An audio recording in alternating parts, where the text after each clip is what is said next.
أشهد أن لا إله إلا الله وحده لا شريك له وأشهد أن محمدا عبده ورسوله أما بعد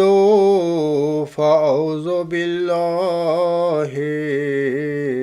من الشيطان الرجيم بسم الله الرحمن الرحيم الحمد لله رب العالمين الرحمن الرحيم مالك يوم الدين إياك نعبد وإياك نستعين اهدنا الصراط المستقيم صراط الذين أنعمت عليهم صراط الذين أنعمت عليهم غير المغضوب عليهم ولا الضالين وَلَقَدْ أَرْسَلْنَا مِنْ قَبْلِكَ فِي شِيَعِ الْأَوَّلِينَ وَمَا يَأْتِيهِمْ مِنْ رَسُولٍ إِلَّا كَانُوا بِهِ يستهزئون كذلك نسلكه في قلوب المجرمين لا يؤمنون به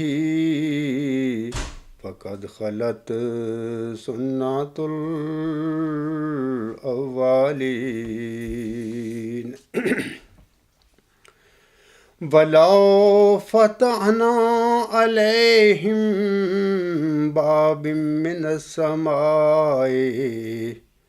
فَظَلُّوا فِيهِ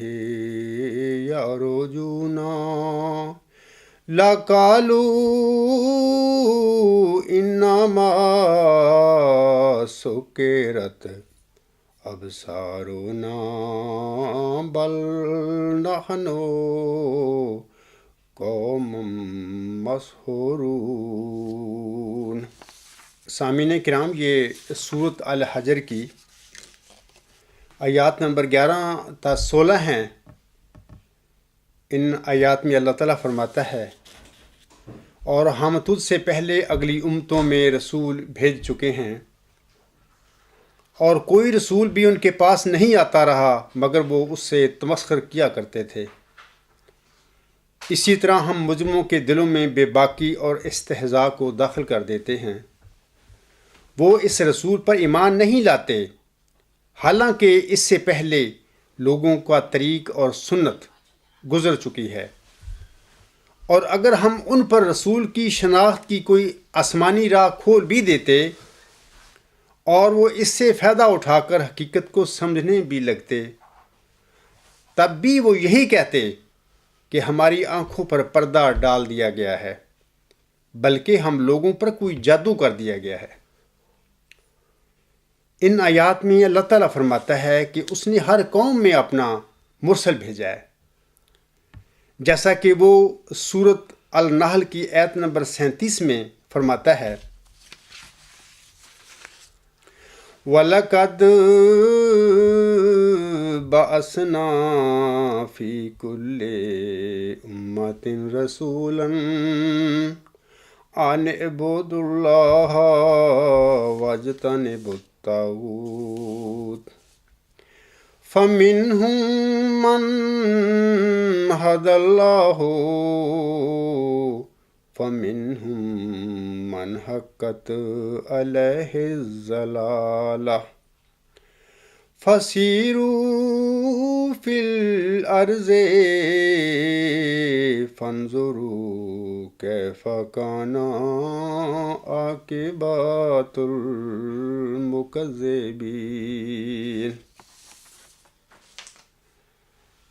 اللہ تعالیٰ فرماتا ہے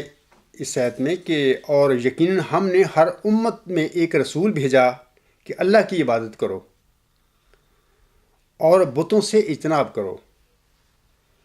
پس ان میں سے بعض ایسے ہیں جنہیں اللہ نے ہدایت دی، اور انہی میں سے ایسے بھی ہیں جن پر گمراہی واجب ہو گئی۔ پس زمین میں سیر کرو، پھر دیکھو کہ جھٹلانے والوں کا انجام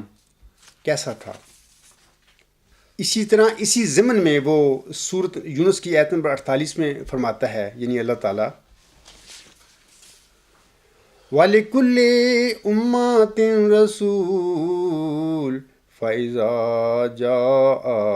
رَسُولُهُمْ قُضِيَ بَيْنَهُم بِالْقِسْطِ وَهُمْ لَا يُظْلَمُونَ۔ اور ہر ایک امت کے لیے کوئی نہ کوئی رسول ہوتا ہے، پس جب ان کا رسول ان کے پاس آ جائے تو ان کے درمیان انصاف کے ساتھ فیصلہ کر دیا جاتا ہے، اور وہ ہرگز ظلم نہیں کیے جاتے۔ اور پھر یہ بھی کہ سامعین کرام، ہر رسول کے ساتھ اس کی قوم ہمیشہ ہنسی ٹھٹھا اور مذاق کرتی چلی جاتی ہے، جیسا کہ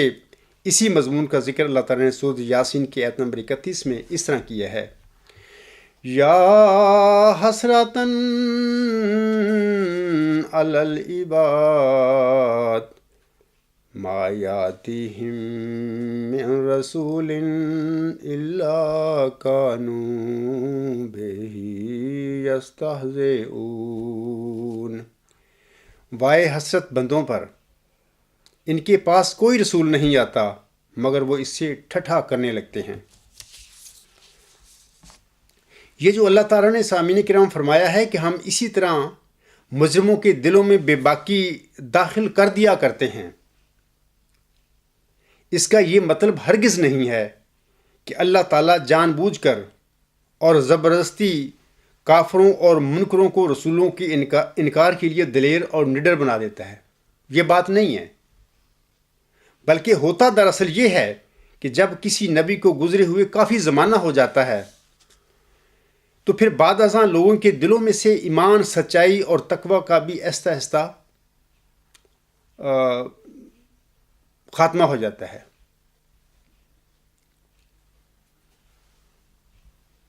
اور جب لوگوں کے دلوں میں ایمان، سچائی اور تقوی ہی نہیں رہتا اور یہ لوگ مذہب کی روح سے دور ہو جاتے ہیں، تو پھر اس بدبختی کا نتیجہ یہ نکلتا ہے کہ پھر علم و معرفت سے عاری ایسے لوگ اپنی جہالت کی وجہ سے مرسلوں کی مخالفت میں بہت دلیر ہو جاتے ہیں۔ یعنی اس دلیری کی وجہ لوگوں کی اپنی جہالت ہوا کرتی ہے، لا علمی ہوا کرتی ہے، اور اللہ تعالیٰ نے اسی کا یہاں ذکر فرمایا ہے۔ اگرچہ وہ جانتے ہوتے ہیں کہ پہلے زمانوں میں بھی منکروں نے اسی لا علمی اور جہالت کے بل بوتے پر نام نہاد طاقتوں کی وجہ سے اپنے مرسلوں کا انکار کیا تھا۔ بعض نے مرسل کا انکار کرنے کے لیے حکومتی طاقتوں کا سہارا لیا، جیسے فرعون حاکم تھا، بادشاہ تھا،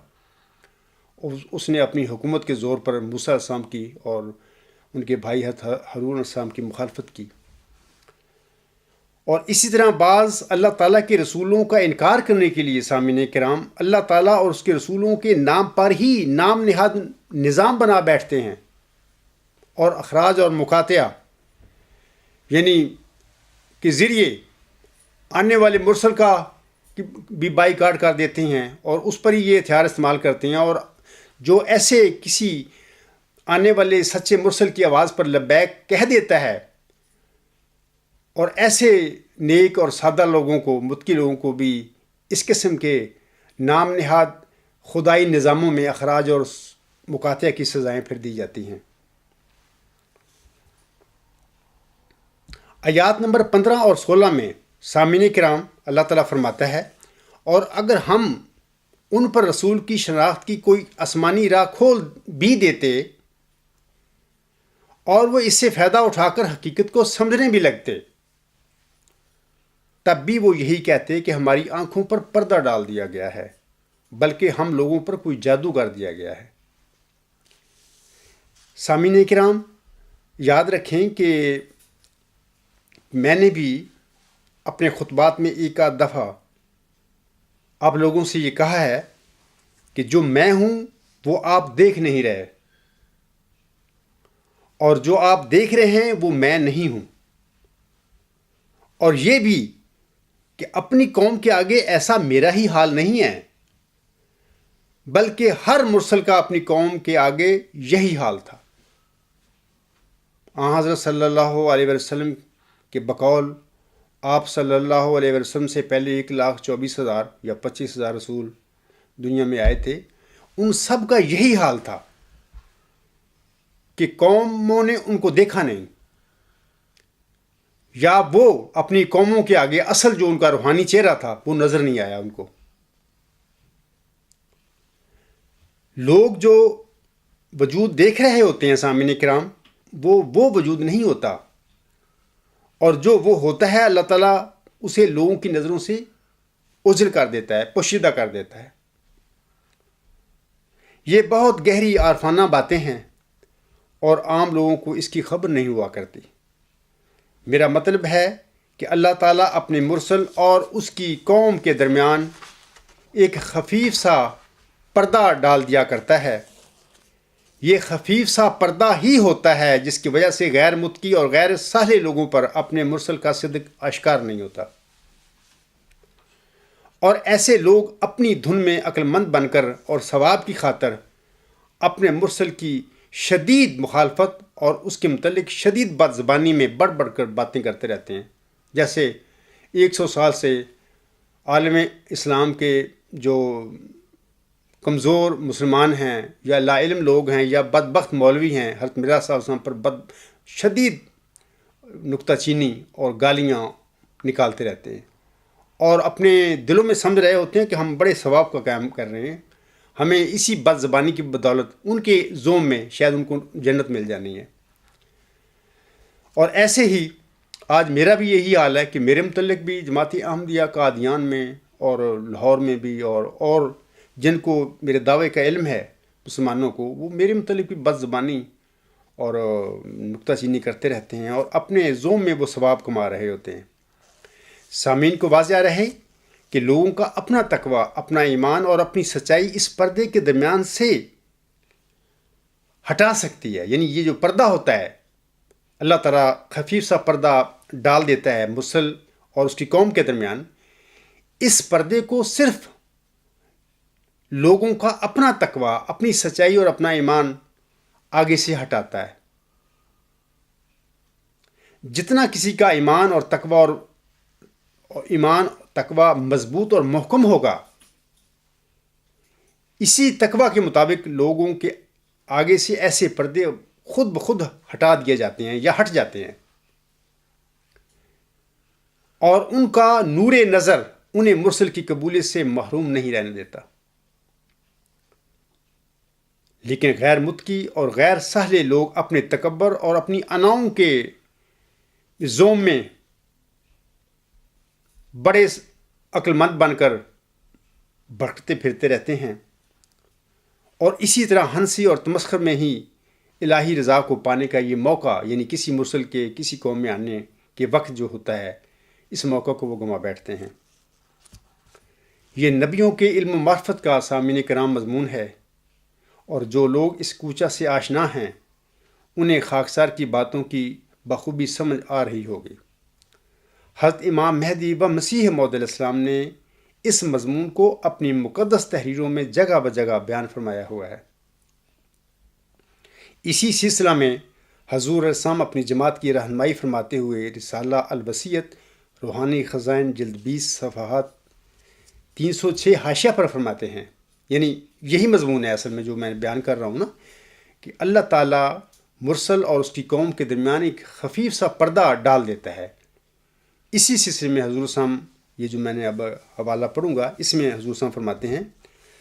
خدا نے مجھے خبر دی ہے کہ میں تیری جماعت کے لیے تیری ہی ضروریت سے ایک شخص کو قائم کروں گا اور اس کو اپنے قرب اور وحی سے مخصوص کروں گا،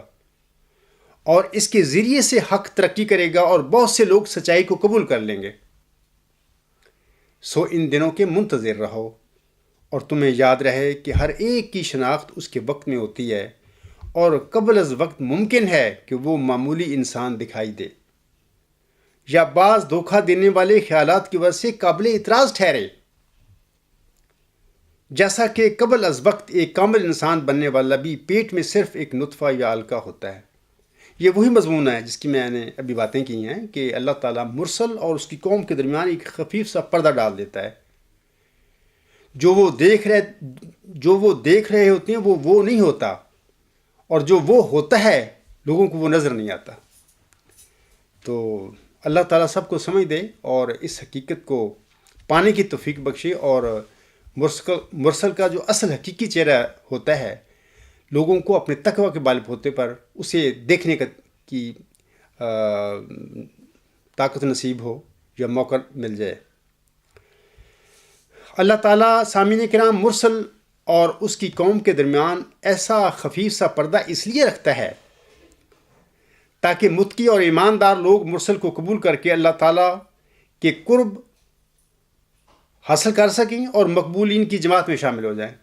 یہ اللہ تعالیٰ کی مرضی ہوتی ہے، خواہش ہوتی ہے، اور جو تقوی سے خالی ہوں،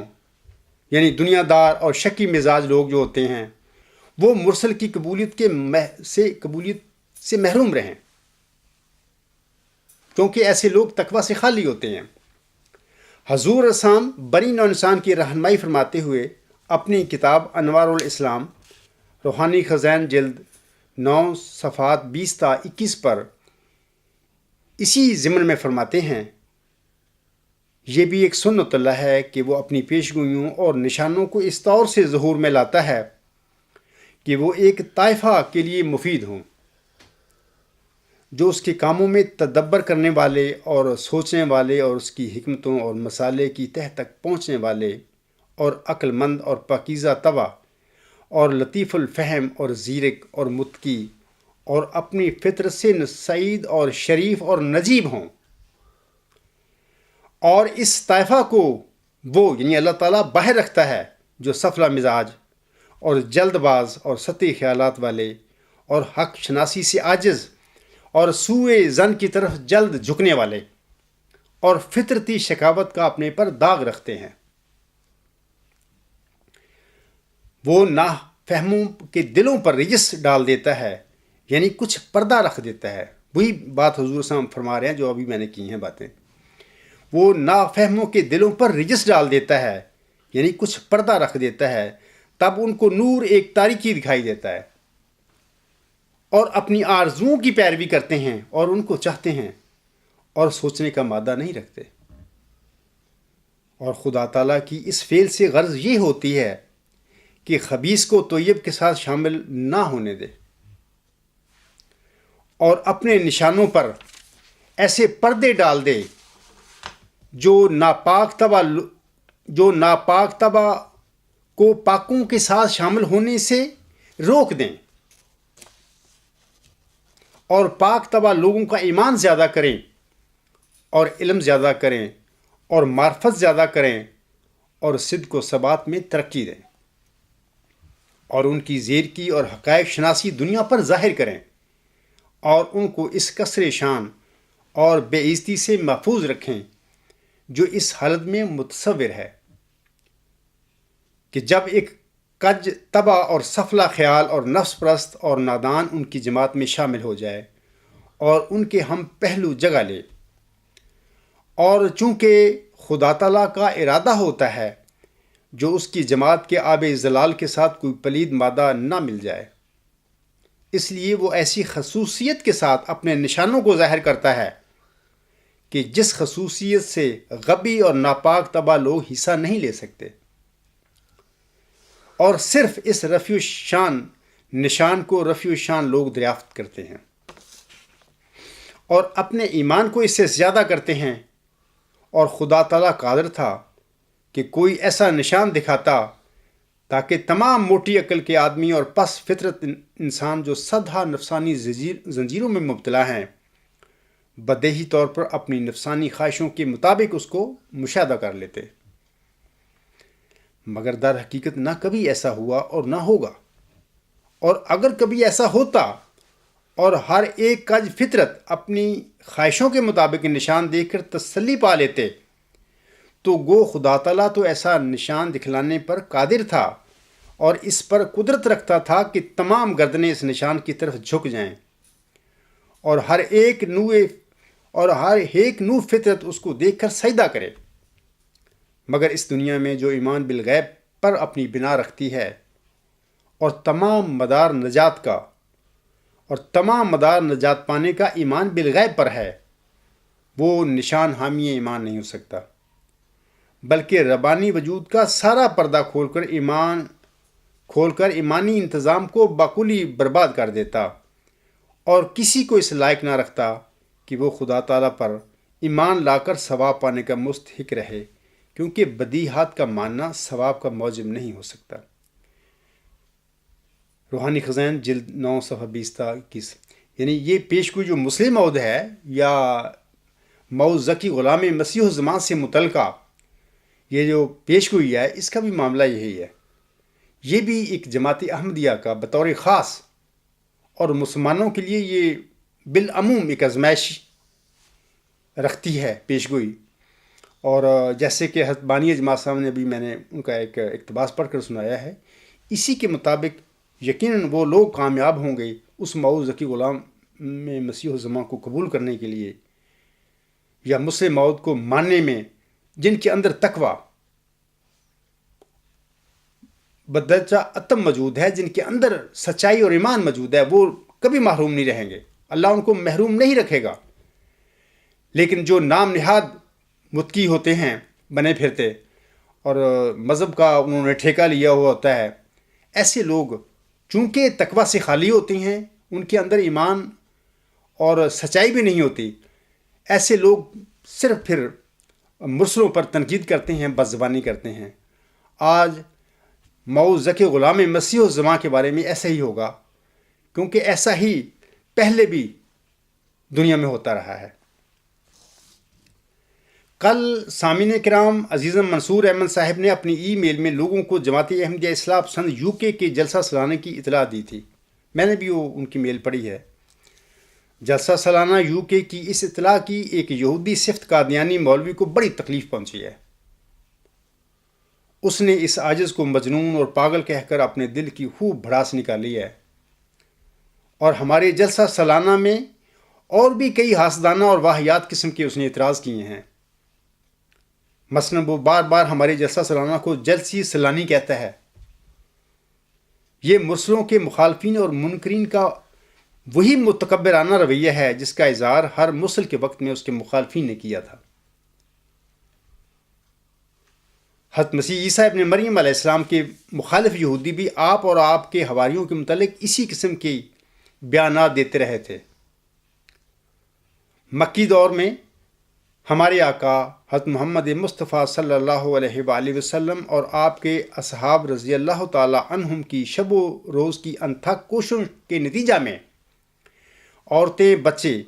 اور بوڑھے کل ملا کر 100 یا 125 یا زیادہ سے زیادہ 150 افراد حلقہ باگوش اسلام ہوئے تھے 12 سال کے عرصہ میں۔ آج یہ یہودی صفت قادیانی مولوی اپنی تنخواہ، کوارٹر اور دیگر مراد کو حلال کرنے کے لیے اس عاجز اور خاکسار کے ساتھیوں کے متعلق جو اس قسم کی بد زبانی اور ہنسی ٹھٹھا کرتا پھر رہا ہے، یہی کام ابو جہل اینڈ کمپنی حضرت صلی اللہ علیہ وآلہ وسلم اور آپ کی مومنوں کی چھوٹی سی جماعت کے خلاف کیا کرتے تھے۔ لیکن کفار مکہ کے یہ سارے حربے، یہ سارے ڈرامے اور تماشے فتح مکہ کی راہ میں رکاوٹ نہ بن سکے۔ اور آج اس قادیانی مولوی کی یہ بک بک انشاءاللہ تعالیٰ اسیروں کی رستگاری کی راہ میں کبھی رکاوٹ نہیں بنے گی۔ نور خدا ہے کفر کی حرکت پہ خندہ زن، پھوکوں سے یہ چراغ بجھایا نہ جائے گا۔ کل تک قادیانی جماعت کا عالم اسلام کے آگے یہی سٹینڈ ہوا کرتا تھا کہ مومن انتہائی قلیل ہوتے ہیں، اور آج بھی جب مسلمانوں سے ہماری جماعت احمدیہ یا لاہور یا ایز اے جماعت احمدیہ ان کا مناظرہ ہوتا ہے یا گفتگو ہوتی ہے، وہ یہی سٹینڈ لیتے ہیں کہ جناب مومن تو ہمیشہ قلیل ہوتے ہیں، اور واقعی اللہ تعالیٰ نے قرآن کریم میں جگہ بجا مومنوں کے متعلق یہی فرمایا ہے کہ وہ بہت قلیل ہوتے ہیں۔ جب مرسل آتا ہے تو لوگ اکثریت اس کو جھٹلا دیتی ہے، مومن وہ بہت تھوڑے ہوتے ہیں۔ تو میں اس سلسلے میں آپ لوگوں کو بتانا چاہتا ہوں کہ یہ جو ایک کتاب ہے حیات قدسی، جناب مولوی غلام رسول صاحب راجکی صاحب نے لکھی ہے، اور اس میں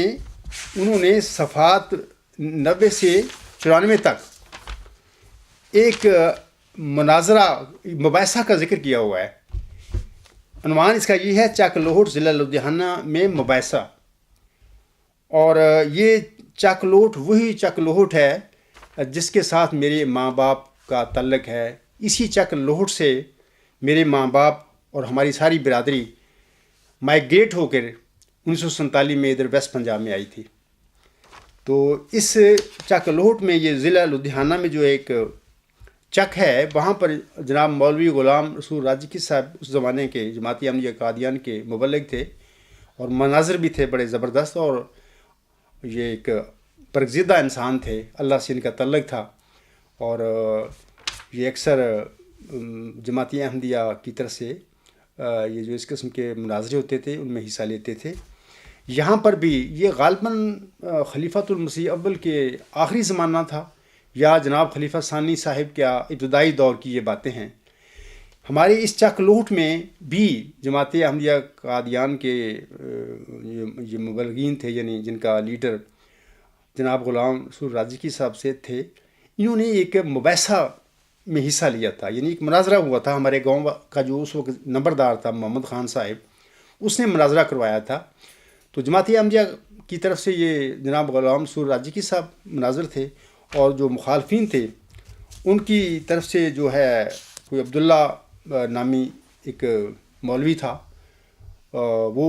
چک لوہٹ میں لایا گیا۔ ان دونوں کی بحث ہوئی تھی اس مناظرے میں۔ تو میں چند فقرات اس مناظرے میں سے پڑھ کر آپ لوگوں کو سنانا چاہتا ہوں۔ یہ صفحہ حیات قدسی کی جلد سوم کے صفحہ نمبر 93 پر یہ فقرات لکھے ہوئے ہیں۔ اگر دوستوں کو مل جائے یہ حیات قدسی تو وہ ضرور پڑھیں۔ مولوی غلام رسول راجکی صاحب فرماتے ہیں کہ میری اس تقریر کے جواب میں غیر احمدی مولوی صاحب نے فرمایا کہ ہم سواد اعظم ہیں، اور جس پر لوگوں کی اکثریت متفق ہو وہ ہدایت ہی ہوتی ہے۔ آج یہ جو قادیانی مولوی زبانی کرتا پھر رہا ہے، یہ بھی کبھی تمسخر ٹھٹھے کرتا ہے، جلسہ سالانہ کو جلسی سلانی کہتا ہے۔ مقصد یہ ہے کہ وہ تعداد پر بھی اعتراض کرتا پھر رہا ہے کہ تم چند لوگ ہو۔ اس کو معلوم ہونا چاہیے کہ جماعت احمدیہ کا کل تک بلکہ آج تک بھی مخالفوں کے آگے، عالم اسلام کے آگے یہی سٹینڈ ہے کہ مومن جو ہوتے ہیں وہ قلیل تعداد میں ہوتے ہیں، اور جو کفار ہوتے ہیں، منکر ہوتے ہیں، وہ بھاری اکثریت میں ہوتے ہیں۔ تو یہ مولوی غلام رسول راجکی صاحب کے آگے وہ جو اس وقت مولوی عبداللہ تھا، وہ بیان دیتا ہے کہ ہم سواد اعظم ہیں، اور جس پر لوگوں کی اکثریت متفق ہو وہ ہدایت ہی ہوتی ہے۔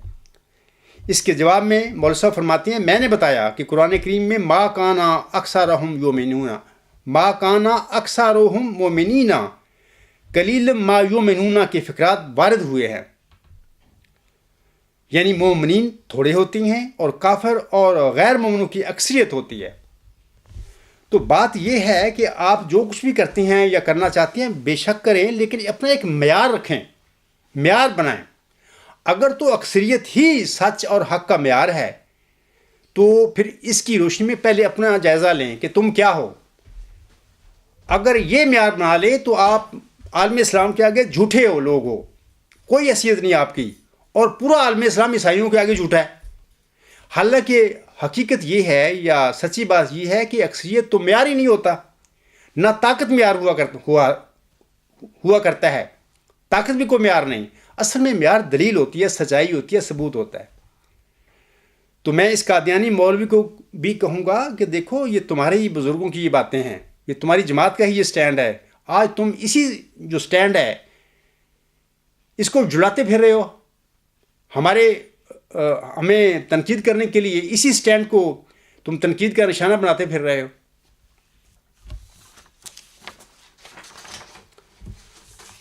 سامعین کرام، ایک صدی تک حضرت مرزا غلام احمد علیہ السلام اور آپ کی جماعت کے خلاف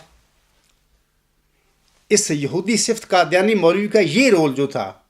مولوی محمد حسین بٹالوی نے ادا کیا تھا اس زمانے میں۔ مثلا 27 دسمبر 1892 کو بامقام قادیان میں جب حضور اسلام کے محبوں اور مخلصوں کا پہلا جلسہ سالانہ ہوا تھا، تو اس وقت یقیناً مولوی محمد حسین بٹالوی اینڈ کمپنی نے بھی حضور اسلام اور آپ کے اصحاب رضی اللہ تعالی عنہ کے اس چھوٹے سے اجتماع کو جلسہ سالانہ کی بجائے جلسی سالانی کے طعنے ضرور دیے ہوں گے۔ بعد ازاں دنیا نے دیکھا کہ یہ چھوٹی سی جلسی سالانی جس کی ابتدا 27 دسمبر 1892 کو قادیان میں ہوئی تھی، یہ جلسی سالانی کس قدر پھیلی، اس کا حجم کس قدر پھیلا۔ یہ الگ بات ہے کہ اس قسم کے دنیا دار اور یہودی صفت مولویوں نے حضور اسلام کی جماعت میں گھس کر ایسے پاک جلسوں کی شان کو کس قدر نقصان پہنچایا ہے، سرے دست اس کا اندازہ کرنا ہمارے بس کی بات نہیں ہے۔ دنیا دار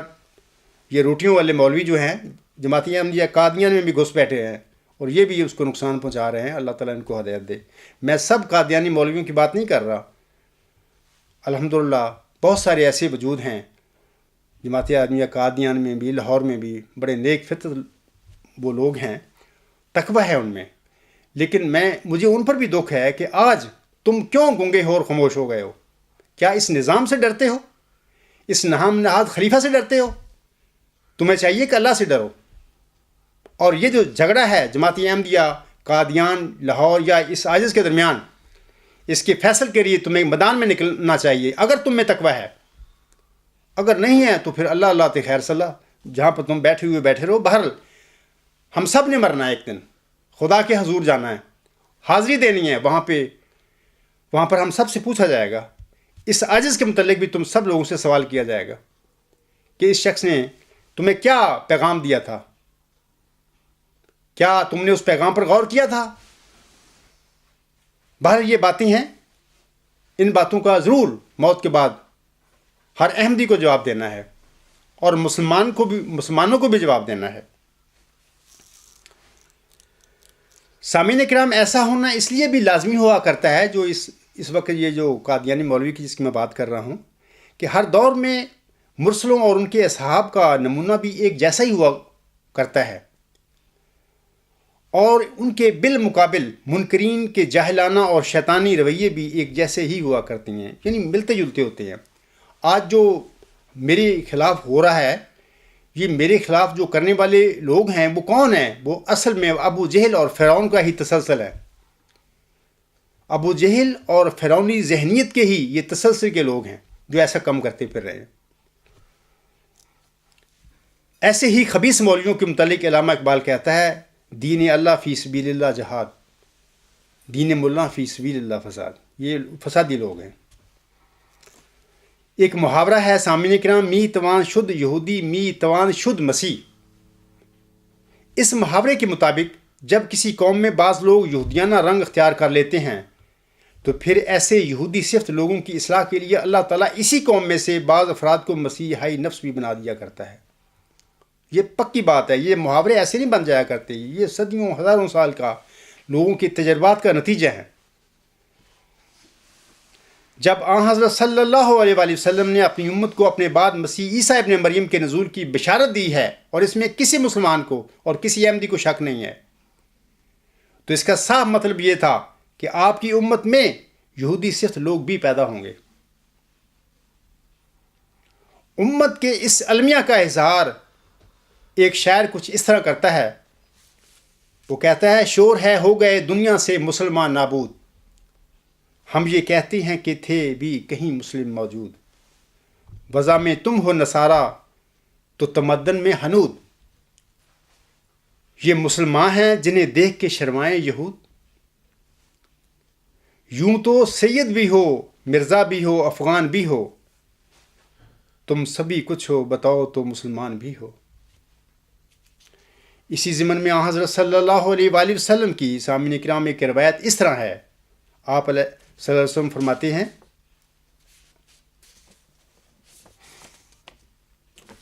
یہ حدیقت الصالحین میں اس حدیث کا نمبر 917 ہے جو میرے پاس کتاب ہے، اور یہ حدیث بخاری کی حدیث ہے، اور میں اردو ترجمہ آپ لوگوں کے آگے پڑھ کر سنا دیتا ہوں. حضرت ابو سعید خدری رضی اللہ تعالیٰ عنہ بیان کرتے ہیں کہ حضرت صلی اللہ علیہ وآلہ وسلم نے فرمایا تم لوگ اپنے سے پہلی اقوام کی طور طریقوں کی اس طرح پیروی کرو گے کہ سر منہ فرق نہ ہوگا، اس طرح جس طرح ایک بالشت دوسری بالشت کی طرح اور ایک ہاتھ دوسرے ہاتھ کی طرح ہوتا ہے، اور ان میں کوئی فرق نہیں ہوتا، یہاں تک کہ اگر بالفرض وہ کسی گو کے سوراخ میں داخل ہوئے تو تم میں بھی گو کے سوراخ میں داخل ہونے کی کوشش تم بھی کرو گے. ہم نے عرض کیا، یعنی صحابہ رضی اللہ تعالیٰ عنہم جو بیٹھے تھے جن کے آگے حضور صلی اللہ علیہ وآلہ وسلم نے یہ الفاظ ارشاد فرمائے تھے، انہوں نے عرض کیا کہ حضور آپ کی مراد یہود و نصارہ سے ہے؟ آپ صلی اللہ علیہ وآلہ وسلم نے فرمایا اور کس سے؟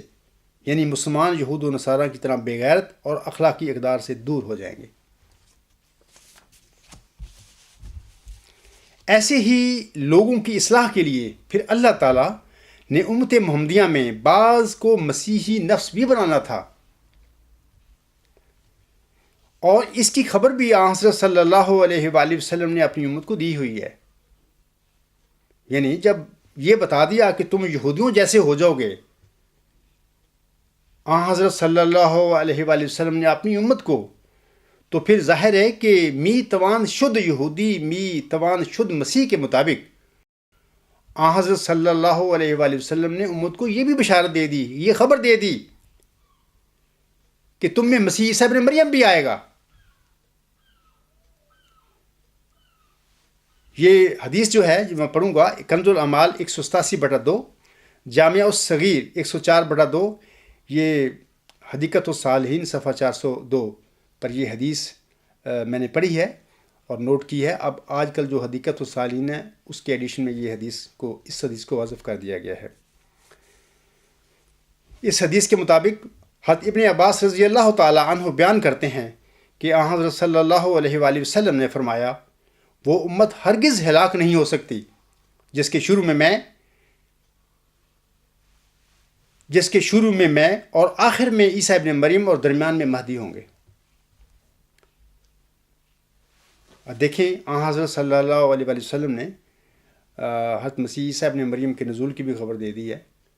اور وہی محاورہ جو ہے می توان شد یہودی می توان شد مسیح، یہ وہی واقعہ ہے کہ جنی امت محمدیہ میں اور جماعت احمدیہ میں بھی بعض لوگوں نے یہودیانہ رنگ اختیار کر جانا تھا، اور پھر می توان شد یہودی می توان شد مسیح کے مطابق اللہ تعالیٰ نے ان میں مسیحی نفس لوگوں کو بھی ظاہر کر دینا تھا یا بنا دینا تھا. ایک اور روایت میں سامعین کرام سید الانبیاء حضرت محمد مصطفیٰ صلی اللہ علیہ وآلہ وسلم اس طرح فرماتے ہیں، یہ جو حدیث ہے یہ متفق علیہ ہے. حضرت صلی اللہ علیہ وآلہ وسلم فرماتے ہیں ان ابی ہریرہ رضی اللہ عنہ قال قال رسول اللہ صلی اللہ علیہ وسلم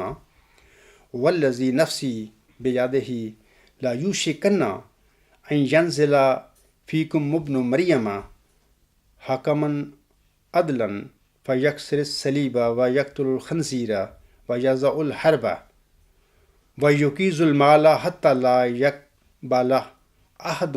حتی تکون السجدات الواحدات خیر من دنیا وما فیہا ثم یقول ابو ہریرہ وقرؤ ان شئتم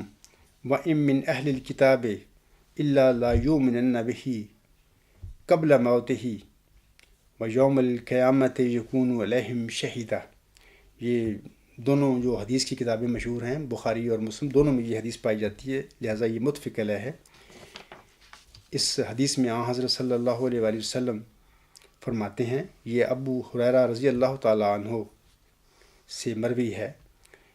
آن حضرت صلی اللہ علیہ وآلہ وسلم نے فرمایا، قسم ہے اس ذات پاک کی جس کے قبضہ قدرت میں میری جان ہے، ان قریب تم میں ابن مریم نازل ہوں گے، صحیح فیصلہ کرنے والے، عدل سے کام لینے والے ہوں گے۔ وہ صلیب کو توڑیں گے، خنزیر کو قتل کریں گے، لڑائی کو ختم کریں گے، یعنی اس کا زمانہ مذہبی جنگوں کے خاتمہ کا زمانہ ہو جائے گا۔ اسی طرح وہ مال بھی لٹائیں گے لیکن کوئی اسے قبول نہیں کرے گا۔ ایسے وقت میں ایک سجدہ دنیا و ما فیہا سے بہتر ہوگا، یعنی مادیت کے فروغ کا زمانہ ہوگا۔ یہ روایت بیان کرتے ہوئے ابو ہریرہ رضی اللہ تعالیٰ عنہ کہتے ہیں، اگر تم چاہو تو یہ آیت ام من اہل الکتاب الا لا یؤمنن بہ قبل موتہ ویوم القیامت یکون علیہم شہیدا پڑھ کر اس سے سمجھ سکتے ہو کہ اہل کتاب میں سے کوئی نہیں مگر وہ اپنی موت سے پہلے اس مسیح پر ایمان لے آئے گا اور وہ قیامت کے دن ان پر گواہ ہوگا۔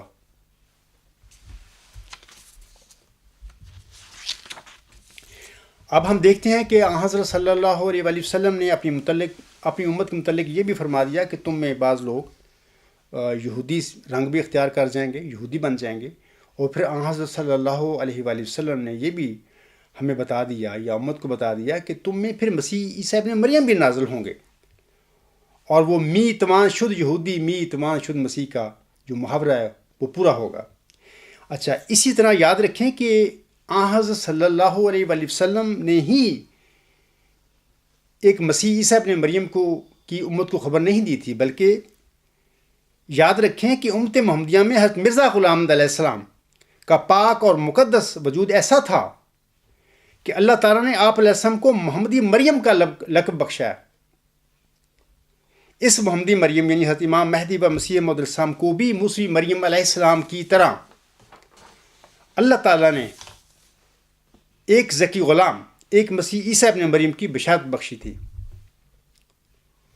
سامعین کرام، اس موضوع پر زیادہ تفصیل جاننے کے لیے آپ خاکسار کا ایک مضمون نمبر 11 جس کا عنوان ہے حضرت مسیح ناصری علیہ السلام اور غلام مسیح الزماں کے درمیان میں مماثلت، یہ آپ ضرور پڑھیں، کیونکہ خطبہ جمعہ میں انسان بہت زیادہ تفصیل نہیں بتا سکتا۔ اس موعود اور مبشر ذکی غلام اور مسیح عیسیٰ ابن مریم کے متعلق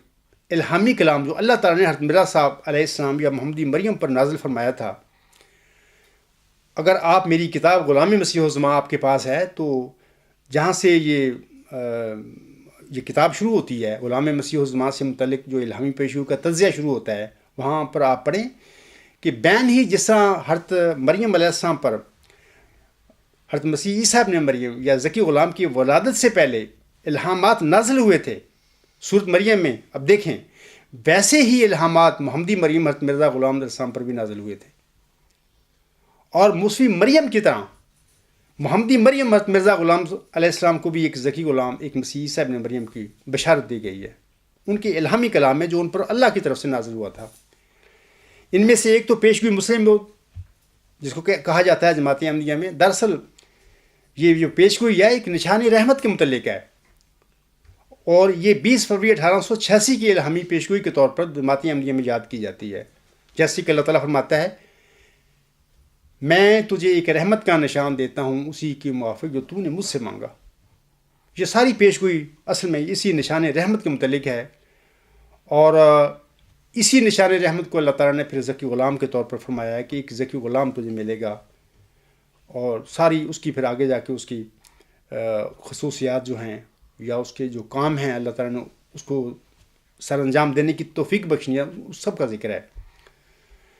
تو اس کے علاوہ اسی نشان رحمت سے متعلقہ جو پیشگوئی ہے ذکی غلام کے متعلق یا مسیح عیسیٰ ابن مریم کے متعلق جو پیش گوئی ہے، اسی میں اللہ تعالیٰ نے بطور ضمنی پیش گوئی کے حضرت مریم علیہ السلام کے ایک جسمانی لڑکی کی بھی خبر دے دی، اسی پیش گوئی کے اندر ڈال دی، اور اس سے فقط اللہ تعالیٰ کا منشا یہ تھا کہ وہ اپنے برگزیدہ بندے کی جماعت کی، اس کی اولاد کی آزمائش کرے۔ تو بہرحال ایک لمبی یہ بات ہے، اکثر میں خطبات میں اپنے مضامین میں اس کا ذکر بھی کرتا رہتا ہوں۔ تو بہرحال ایک تو پیش گوئی مسلم موعود ہے، یہ الہامی کلام ہے حضرت مرزا صاحب علیہ السلام پر جو نازل ہوا تھا، جس میں ایک ذکی غلام کی، ایک مسیح عیسیٰ ابن مریم کی بشارت دی گئی ہے۔ دوسرا حضور السلام کا ایک الہامی شعر ہے، میں وہ پڑھتا ہوں کہ اللہ فرماتا ہے، زی درگاہ خدا مردے بسد اعزاز می آید، مبارک بادت اے مریم کہ عیسیٰ باز می آید۔ اللہ تعالیٰ فرماتا ہے خدا کی درگاہ سے ایک مرد بڑے اعزاز کے ساتھ آتا ہے، اے مریم تجھے مبارک ہو کہ عیسیٰ دوبارہ آتا ہے۔ یہ تذکرہ صفحہ 684 پر یہ الہامی شعر موجود ہے۔ اب سوال یہ ہے کہ اس الہامی شعر میں اللہ تعالیٰ نے مریم کس کو قرار دیا؟ مریم اس کو قرار دیا جس پر یہ الہامی شعر نازل فرمایا تھا اللہ تعالیٰ نے، یعنی حضرت امام مہدی مسیح موعود علیہ السلام پر،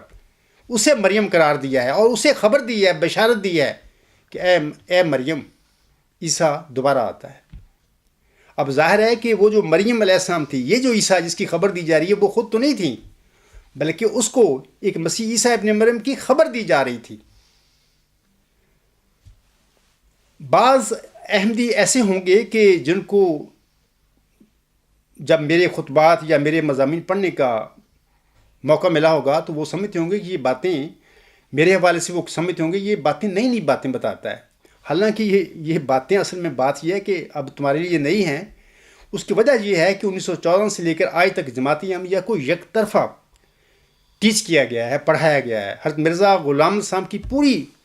تعلیم جو ہے بحیثیت مجموعی لوگوں کے آگے نہیں رکھی گئی، اپنے اپنے مفاد اور اپنے اپنے مقاصد کے مطابق جو سلیبس بنائے گئے حضرت مرزا صاحب صاحب کی کتابوں سے یا اس کے الہامات سے، وہ لوگوں کے آگے سنائے جاتے رہے آج تک۔ یہ ساری باتیں حضور صاحب کی جو ان پر نازل ہوئی تھیں یا ان کا کلام جو ہے اپنا اقتباسات ہیں وہ نہیں رکھے گئے۔ اسی لیے جب اللہ تعالیٰ نے مجھے کھڑا کیا ہے بطور موعود ذکی غلام مسیح الزماں کے، اب جو اللہ تعالیٰ مجھے بتاتا ہے اور میں حضور صاحب کی وہ تعلیمات، وہ الہامات آپ لوگوں کے آگے رکھتا ہوں، اور ایک لحاظ سے یہ آپ لوگوں کے لیے نئے ہیں اور حیرانی کا باعث ہیں کہ عبدالغفار کیا کہہ رہا ہے، لیکن یہ حیرانی کی کوئی بات نہیں، حقائق ہیں۔ یہ تو تھے دو الہامی حوالے میں نے آپ آگے رکھے حضور اسلام کے۔ میں آگے دو اقتباسات اسی ضمن میں حضور اسلام کے آگے آپ لوگوں کے آگے میں پڑھ کر سناتا ہوں۔ حضور اسلام فرماتے ہیں، یہ جو حوالہ ہے یہ ازالہ ہم روحانی خزائن جلد 3 صفحہ 179 تا 180 پر یہ موجود ہے۔ حضور اسلام فرماتے ہیں، بالآخر ہم یہ بھی ظاہر کرنا چاہتے ہیں کہ ہمیں اس سے انکار نہیں کہ ہمارے بعد کوئی اور بھی مسیح کا مسیل بن کر آوے، کیونکہ نبیوں کے مسیل دنیا میں ہوتے رہتے ہیں۔ اب یہاں پہ تو بالکل ختم مجددیت، ختم مسلمانوں نے تو پہلے نبوت ختم کر دی، جماعت احمدیہ قادیان 2 قدم آگے چلی گئی۔ وہ کہتے ہیں کہ نہیں، اب ہمارے خلفاء بس، اور ہمارے کیا ضرورت ہے کسی نبی، کسی مجدد کی، کسی مسیح کی، تو یہ کام یہ کر کے بیٹھے ہوئے ہیں۔ بہرحال حضور صاحب فرماتے ہیں کہ ہمارے بعد کوئی اور بھی مسیح کا مسیل بن کر آوے، کیونکہ نبیوں کے مسیل دنیا میں ہوتے رہتے ہیں، یہ حضور صاحب کے مطابق ہوتے رہتے ہیں، لیکن ان کے مطابق نہیں۔ یہ کہتے ہیں کہ نہیں، ابھی کسی گنجائش نہیں ہے، بلکہ حضور صاحب فرماتے ہیں بلکہ خدا تعالیٰ نے ایک قطعی اور یقینی پیشگوئی میں میرے پر ظاہر کر رکھا ہے کہ میری ہی ذریت سے، یہاں پر ذریت سمجھے کہ اولاد نہیں ہے مراد، ذریت اولاد میں فرق ہے۔ حضور صاحب نے اولاد کی یہ تعریف فرمائی ہوئی ہے اپنی کتابوں میں، اولاد سے مراد میری نسل ہے، جسمانی صلبی اولاد۔ ذریت جو ہوتی ہے یہ انبیاء اور صلحاء جو بزرگ ہوتی ہیں، ان کی جو روحانی سلسلے ہوتی ہیں وہ ذریت ہوتی ہے ان کی۔ حضور صاحب فرماتے ہیں کہ میری ہی ذریت سے ایک شخص پیدا ہوگا جس کو کئی باتوں میں مسیح سے مشابہت ہوگی، وہ آسمان سے اترے گا اور زمین والوں کی راسیدی کر دے گا، وہ اسیروں کو رستگاری بخشے گا اور ان کو جو شبہات کی زنجیروں میں مقید ہیں رہائی دے گا۔ فرزند دل بند گرامی ارجمت مظہر الحق والعلائے کان اللہ نزل من السماء، یہ وہی الفاظ ہیں جو ذکی غلام کے متعلق اللہ تعالیٰ نے 20 فروری 1886 کے الہامی پیشگوئی میں بیان فرمائے ہوئے ہیں، اسی کو اللہ تعالیٰ نے اپنے الہامی الفاظ میں مسیحی نفس قرار دیا ہے۔ یہ وہی وجود ہے جس کو اللہ تعالیٰ نے فرمایا تھا محمدی مریم پر جب کلام الہامی نازل فرمایا ہے کہ ایک ذکی غلام تجھے ملے گا۔ دوسرا حوالہ میں آپ کو پڑھ کر سناتا ہوں، یہ بھی عزالہ اوہام کا ہے، روحانی خزائن جلد 3 صفحہ 318 پر ہے۔ یہ حضور علیہ السلام فرماتے ہیں اس مسیح کو بھی یاد رکھو جو اس عاجز کی ذریت میں سے ہے، یعنی میری جماعت میں سے ہوگا، میری جماعت سے باہر سے نہیں ہوگا، میری جماعت میں سے ہوگا، جس کا نام ابن مریم بھی رکھا گیا ہے کیونکہ اس عاجز کو براہین میں مریم کے نام سے بھی پکارا ہے۔ تو اب جماعت احمدیہ میں تو ہر چیز ختم کر دی گئی ہے اور کسی نے نہیں آنا، کوئی مسیح نہیں، کوئی مجدد نہیں، کوئی مسلم موعود نہیں، مسلم موعود کا بھی معاملہ ختم کر دیا گیا ہے۔ جناب مرزا بشیر الدین محمود نے جو دعویٰ کیا ہے بالکل بے بنیاد دعویٰ ہے، اور اگر کوئی شخص سمجھتا ہو کہ نہیں میں غلط بات کہہ رہا ہوں، میرے ساتھ بات کر کے دیکھیں، انشاءاللہ تعالیٰ دودھ کا دودھ اور پانی کا پانی ہو جائے۔ کوئی ہاں مرزا بشیر الدین محمود احمد مود لڑکا ضرور تھے، یعنی ضمنی پیش ہوئی تھی مود لڑکا سے متعلق، اس کے بطور مثیل بشیر احمد اول کے وہ مصداق تھے، لیکن وہ ذکی غلام نہیں تھے، نہ وہ مسلم موعود تھے۔ مسلم موعود ہی ذکی غلام ہے، وہی مسیح عیسیٰ ابن مریم مسلم موعود ہے۔ تو لہٰذا انہوں نے یہ کام کر دیا، یہ دعویٰ کر لیا، بہرحال یہ ایک جماعت میں ابتلا پیدا کر دیا گیا ہے، یا فساد دوسرے لفظوں میں پیدا کر دیا گیا ہے۔ اللہ تعالیٰ لوگوں پر رحم کرے، ان کو عقل اور سمجھ دے اور ان کو طاقت و جرت بھی دے تا وہ اس معاملے کا حل کرنے کے لیے میدان میں آئیں۔ سامعین کرام، اللہ تعالیٰ سورۃ آل عمران میں فرماتا ہے فَلَمَّا أَحَسَّ عِيسَىٰ مِنْهُمُ الْكُفْرَ قَالَ مَنْ أَنصَارِي إِلَى اللَّهِ قَالَ الْحَوَارِيُّونَ نَحْنُ أَنصَارُ اللَّهِ آمنا باللہ واشہد بأننا مسلمون ربنا آمنا بما انزلت واتبعنا الرسول فاکتبنا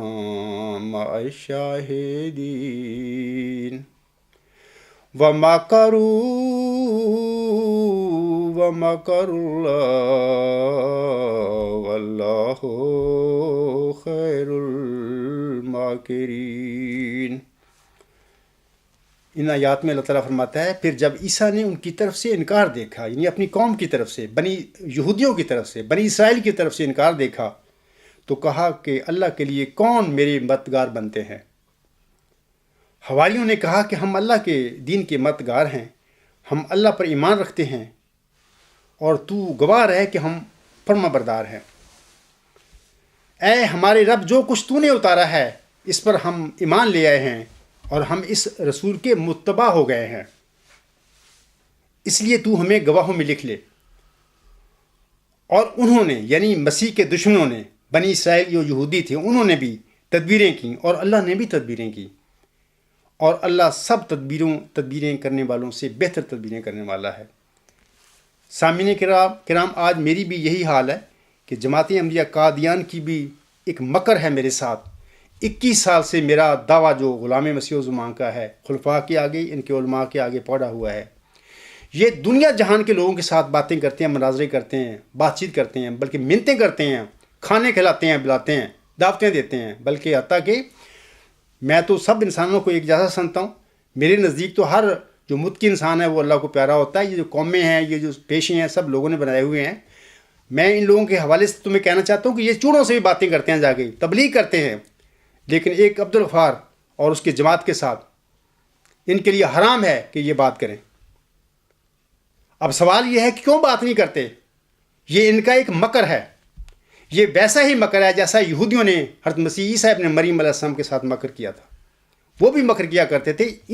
اسی مکر کا اس آیت میں ذکر ہے. وَمَكَرُوا وَمَكَرَ اللَّهُ وَاللَّهُ خَيْرُ الْمَاكِرِينَ. یعنی مسیح کے دشمنوں نے بھی مکر کیے اور اللہ نے بھی پھر تدبیریں کی، اور تدبیریں کرنے میں اللہ کی تدبیریں سب سے بالا ہوتی ہیں. آج بھی یہ جماعت احمدیہ قادیان ہے، وہ بھی جو مکر کر کے بیٹھے ہوئے، لاہور گروپ بھی مکر کر کے بیٹھا ہوا ہے، ابھی بات نہیں کرنے. تو اللہ تعالیٰ انشاءاللہ تعالیٰ ان کے یہ جو مکر ہیں ان کو توڑے گا، اور ایسی راہوں سے اللہ تعالیٰ میری سچائی کو ظاہر کرے گا جن کا ان کے وہم و گمان میں بھی خیال نہیں ہو سکتا. سامعین کرام، سب کو معلوم ہے کہ ناصر احمد سلطانی نے خاکسار کو جماعتی مباہلہ کا چیلنج دیا ہے. یہ آخری باتیں میں آپ لوگوں سے کرنا چاہتا ہوں. خاکسار نے الہی رضا کے مطابق سلطانی کے مباہلہ کی اس چیلنج کو قبول کر لیا ہے، اور اس طرح یہ مباہلہ جو ہے 13 مارچ 2014 سے شروع ہو چکا ہے. میری اور آپ لوگ سب کی دعا یہ ہونی چاہیے کہ رب فرق بین صادق و کاذب انت ترا کل مسلم بصادق. ناصر احمد سلطانی نے تو اپنی طرف سے جماعتی مباہلہ میں شرکت کرنے والوں کی فہرست جاری کر دی ہے. جماعت احمدیہ اصلاح پسند کی طرف سے اگرچہ جماعتی مباہلہ میں شرکت کرنے والوں کی فہرست تو تقریباً تیار ہو چکی ہے، اور کل بروز جمعرات اس فہرست نے الغلام.com پر آن ایئر بھی ہو جانا تھا. لیکن جمعۃ المبارک کی وجہ سے چونکہ خاکسار کا ذیل خطبہ جمعہ کی طرف منتقل ہو گیا، لہذا یہ فہرست کل ویب سائٹ پر آن ایئر نہ ہو سکی. اب ہو سکتا ہے کہ خطبہ جمعہ سے پہلے ہی ہماری طرف سے جماعتی مباہلہ میں شرکت کرنے والوں کی یہ فہرست جو ہے انشاءاللہ تعالیٰ ویب سائٹ پر آن ایئر ہو جائے گی. حضور اسام اپنے منظوم کلام میں فرماتے ہیں، سامعین کرام، آؤ لوگو کہ یہی نور خدا پاؤ گے، لو تمہیں طور تسلی کا بتایا ہم نے. آج ان نوروں کا ایک زور ہے اس عاجز میں، دل کو ان نوروں کا ہر رنگ دلایا ہم نے. جب سے یہ نور ملا نور پیغمبر سے ہمیں، ذات سے حق کی وجود اپنا ملایا ہم نے. کافر و ملحد و دجال ہمیں کہتے ہیں، نام کیا کیا غم ملت میں رکھایا ہم نے. گالیاں سن کے دعا دیتا ہوں ان لوگوں کو، رحم سے جوش میں اور غیظ گھٹایا ہم نے. تیرے منہ کی ہی قسم میرے پیارے احمد، تیری خاطر سے یہ سب بار اٹھایا ہم نے. خاکسار حضرت امام مہدی و مسیح موعود علیہ السلام کے ان عرفانہ اشعار پر اپنے خطبہ جمعہ کو ختم کرتا ہے. وما علینا الا البلاغ وآخر دعوانا ان الحمد للہ رب العالمین.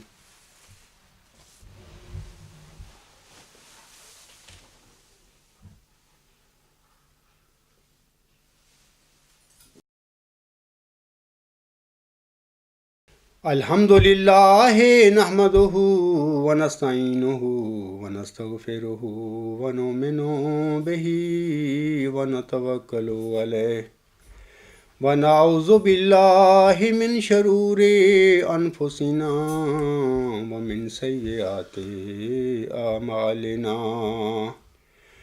من يهده الله فلا مضل له ومن يضلله فلا هادي له. ونشهد أن لا إله إلا الله ونشهد أن محمدا عبده ورسوله. عباد اللہ رحمکم اللہ، ان اللہ یأمر بالعدل